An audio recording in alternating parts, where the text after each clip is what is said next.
നമസ്കാരം. Penta daily market summary റിപ്പോർട്ടിലേക്ക് എല്ലാവർക്കും സ്വാഗതം. നിഫ്റ്റിയും സെൻസെക്സും അതിൻ്റെ പോസിറ്റീവ് മൊമെൻറ്റം തുടരുന്നു. നിഫ്റ്റി 25,843 ക്ലോസ് ചെയ്തു. 133 പോയിൻറ്റിൻ്റെ ഗെയിനാണ് ഉള്ളത്. 0.5% മുകളിൽ പോസിറ്റീവായിട്ടാണ് ക്ലോസ് ചെയ്തത്. Sensex 84,363 411 പോയിൻറ്റിൻ്റെ നേട്ടമാണുള്ളത്.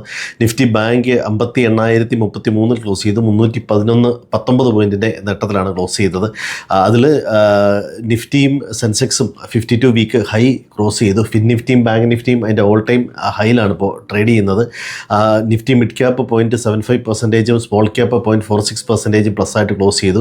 PSU bank, IT, media, pharma, energy, reality എല്ലാം പോസിറ്റീവായിട്ടാണ് ക്ലോസ് ചെയ്തത്. FMCG, metal, financial service, auto ഒക്കെയാണ് ഇന്ന് മൈനസിൽ ക്ലോസ് ചെയ്തത്. പൊതുവെ ഒരു പോസിറ്റീവ് മൊമെൻറ്റം ഗ്ലോബലി ആയാലും ഇന്ത്യയിലായാലും ഉണ്ട്. അതുപോലെ ഏഷ്യൻ മാർക്കറ്റുകളെല്ലാം, ജപ്പാൻ മാർക്കറ്റുകളെല്ലാം പോസിറ്റീവിലാണ് ഇപ്പോൾ ട്രേഡിങ് നടക്കുന്ന. ഓൾ ടൈം ഹൈയിലാണ് ജപ്പാൻ മാർക്കറ്റ്.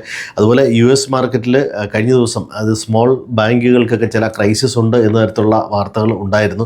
അതുകൂടാതെ തന്നെ ചൈനയുമായിട്ടുള്ള ആ താരിഫ് ഇനി ഉടനെ അത്തരത്തിൽ ഒരു നീക്കമില്ല, അതായത് നിലവിൽ ഇത്രയും താരിഫ് ചുമത്തുന്നില്ല എന്ന് ട്രംപിൻ്റെ ഒരു ക്ലാരിഫിക്കേഷനെ തുടർന്നാണ് വെള്ളിയാഴ്ച അമേരിക്കൻ മാർക്കറ്റുകളെല്ലാം പോസിറ്റീവായിട്ട് ക്ലോസ് ചെയ്ത്. അതിനെ തുടർന്നുള്ള ഒരു പോസിറ്റിവിറ്റി ബാക്കിയുള്ള ഇന്ത്യൻ മാർക്കറ്റുകളിലേക്ക് വന്നു എന്ന് വേണം മനസ്സിലാക്കാൻ. ഇന്ത്യൻ മാർക്കറ്റിൽ കഴിഞ്ഞ 1-2 ദിവസങ്ങളായി വീണ്ടും ഫോറിൻ ഇൻസ്റ്റിറ്റ്യൂഷൻസ് ബയേഴ്സ് ആയിട്ട് തുടരുന്ന മാർക്കറ്റിനെ സംബന്ധിച്ച് പോസിറ്റീവാണ്. അതുപോലെ തന്നെ ഹെവി വെയ്റ്റ് കമ്പനികളായ HDFC ബാങ്ക്, റിലയൻസ്, ICICI ബാങ്കിൻ്റെയൊക്കെ റിസൾട്ട് പ്രതീക്ഷിച്ചതിലും മികച്ചതായിട്ട് വന്നത്. പ്രത്യേകിച്ച് ബാങ്കുകളുടെയൊക്കെ റിസൾട്ട്, അസറ്റ് ക്വാളിറ്റിയൊക്കെ വർദ്ധിക്കുന്നു എന്നുള്ള ഒരു വാർത്തയെല്ലാം ബാങ്ക് നിഫ്റ്റിയൊക്കെ ഈ ഓൾ ടൈം ഹൈ എത്താൻ സഹായിച്ചിട്ടുണ്ട്. അപ്പോൾ അതുപോലെ തന്നെ ചൈനീസ് പീപ്പിൾ ബാങ്ക് അടിസ്ഥാന പലിശ നിരക്ക് അതേപോലെ തന്നെ നിലനിർത്തിയിട്ടുണ്ട്. ഇന്ത്യയിലെ വാഹന ഇലക്ട്രോണിക്സ് നിർമ്മാതാക്കൾ അവരുടെ ഭാഗത്തു നിന്ന് മികച്ച വിൽപ്പനയാണ് ഇപ്പോൾ റിപ്പോർട്ട് ചെയ്യുന്നത്. പ്രധാനമായിട്ടും ഈ ദീപാവലിയുടെ ഒരു ഉത്സവ മൂഡിലൊക്കെ അതൊക്കെ പോസിറ്റീവായിട്ടാണ്. അതുകൂടാതെ തന്നെ ഗോൾഡ്മാൻ സാക്സ് 2026 ഇന്ത്യയുടെ വർഷമാണ് എന്ന തരത്തിലുള്ളൊരു കമൻറ്റ് ഇന്ന് വന്നിട്ടുണ്ട്.